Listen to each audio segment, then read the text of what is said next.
Hello, choral artisans. Happy Wednesday to you. Here I am again in my car sharing wonderful insights and tidbits of information that will change your life. And today I wanted to share with you actually kind of a close-up view of the arrangement process that Robert Shaw and Alice Parker utilized in the carols that are part of our repertoire. That will give you, hopefully, more background and context as to the importance of these carols and their arrangements and why I've chosen them. One of the things that I wanted to share first was something that Robert Shaw wrote as part of the notes for one of the first Christmas albums that was recorded in the early 50s. And he says this, he says, "The carol grows out of anonymous centuries of human imaginings, longings, and delights, clothed with melodic grace, approachable by only the most gifted of composers, and bearing imagery which scarcely a few poets could conceive. And in the arrangement of the carols for chorus, we have sought constantly to avoid intruding upon their simplicity and their poignancy. It has been our hope to safeguard their spirit, whether rollicking or tender, by refraining from harmonizations foreign to their nature, from commercial sonorities, and from choral effects. Those which seemed by narrative pattern or melodic range more natural to the solo storyteller, we have allotted to a single voice, at the same time striving to form a subdued accompaniment pattern which might in the familiar fireside situation seem improvised by the choir of listeners. For all concerned, it has been a work of affection, pleasure, and friendship. And now go we all a-caroling." And I wanted to share also, there's a book on, one of the books on Robert Shaw's life, and the writer interviewed Alice Parker, who shared about the way that they arranged and the process of it, and I think it's fascinating, and I wanted to share it with you. She says this, "Usually the beginning thing was that RCA Victor, the recording company, would say, we need an album of Christmas carols, or we need an album of love songs. And I would go to the public library with a stack of 5x8 cards with staves printed on one side, and they'd bring me a whole trolley full of books of folk songs or carols or whatever. And I'd go through them page by page and copy down the tunes and the words to maybe 300 of the ones that seemed like they might work for us. And then Robert and I would go through them together and form 3 piles. One tiny little one of this has to be in, a medium-sized one of no use, and a great big one of maybes. He would judge way too quickly, I thought, and then realized one of his big concerns was the first verse of the text.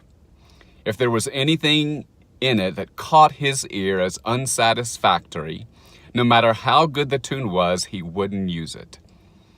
Because if it itched you a little bit at first, it would itch you just terribly the longer you stayed with it. You had to have an affection for the tune and the words. And if you didn't, that would be the first thing that would come out in the arrangement. And then I would take the whole stack of necessaries and maybes, and I would just flip through those and live with them for a few months while he was on tour or something. And then we would have a couple of weeks to work strenuously together, frequently here at my home, Singing Brook Farm. At that time, I would have arrangements of 25 or 30 of these, not because I had chosen them, but because they were the ones that haunted me, that I couldn't get out of my head. He'd have me sit at the piano and play my arrangements for him, maybe 12 hours at a time, till the pads of my fingers hurt when I touched the keys.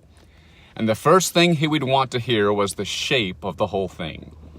I'd have to play it through without stopping, and he'd stand beside me, And every time he heard something he didn't like, his arm would come over my shoulder with a pencil, and there'd be a little X on the music. At first, I'd want to stop and explain why I did that, but he wouldn't let me. So after enough years of doing it, I could feel the pencil approaching, and I'd look and say, how on earth could I have done that? Sometimes I'd play one all the way through, and he'd point to the little tagline underneath the very final phrase and say, that's the first idea that you've had. Robert has an enormous love for and respect for and instinct about anything that works vocally. His own voice is true and clear, and he's incapable of singing something unmusical, uninflected. He simply would never accept anything that wasn't conceived as a vocal sound or a line which was not complete in itself. And when he was working with his glee club back at Pomona College in California and was doing arrangements for them, he was doing it not a bit from theory, but from sound. He was always acutely aware of the sound in any form for that matter. A marvelous ear for pitch and a sense of rhythm and tuning and balance. And I'm sure that when he picked up somebody else's arrangement of a college song and tried to teach it, that ear would tell him right away, there's something wrong with that phrase because I can't get them to sing it right. And then by just endless hard work, he could turn out a new arrangement. He can recognize a great song in seconds. It has exactly the same quality as any music that survives, which is that there's a right relationship between the tune and the text. And there's a satisfactory relationship, a balancing of parts in the melody itself that makes it feel alive. There's not a note too many or one too few. And all of those great old songs have either a humor or a kind of a bounce, which is built in, or a soaring kind of melody that is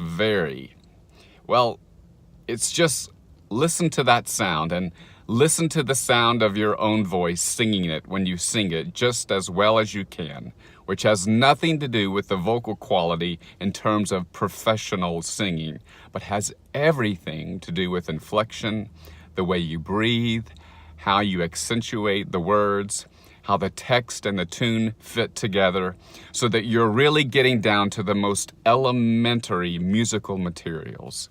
It's very oral, and what you begin to do with it is very improvisational. And whenever I had trouble with an arrangement, he could immediately spot the problem and know what to do. Sometimes he would simply take over and do it pretty much himself. He'd chip it out as if it were solid granite. He'd sit at the piano and play one little phrase over and over until I'd be ready to run screaming out of the room. But in the end, it was exactly right.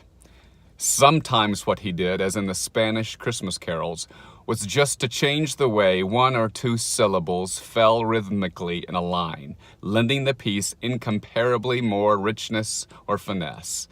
And an awful lot of little things all the way through that made the difference between a perfectly good basic idea and a beautiful thing to listen to and sing.